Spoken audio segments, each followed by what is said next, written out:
जिस्म का दर्जा हरारत है, बॉडी टेम्परेचर, ये उसको रेगुलेट करता है। टीन, फैट, कार्ब्स का मेटाबॉलिज्म है वो इसकी वजह से हो रहा होता है। जब इसका मेटाबॉलिज्म इम्पेयर हो जाएगा, इसकी सिक्रीशन कम होगी, तो इसकी वजह से वेट गेन जैसे प्रॉब्लम्स देखने को मिलेंगे।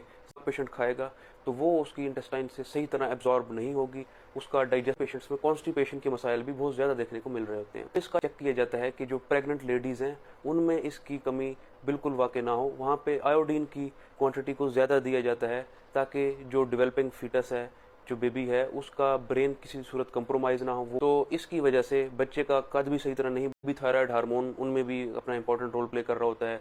एक सेल से दूसरे सेल तक जो मैसेज जा रहा होता है, न्यूरनल कंडक्शन रहना, जोड़ों में, जॉइंट्स में ज़्यादा प्रॉब्लम्स हो जाना, वहाँ पे भी ज़्यादा दर्द की कैफियत का रहना, जो बॉडी की स्किन है वो ज़्यादा स्केली हो जाएगी, मेलेज़मा जैसे कंप्लेंट्स। उसके अलावा क्रैक्ड स्किन, नाखून भी क्रैक मिलेंगे, क्रैक जा सकता है। वो है बालों का झड़ना, एलोपेशिया जैसी कंप्लेंट्स। और ख़ास तौर पे जो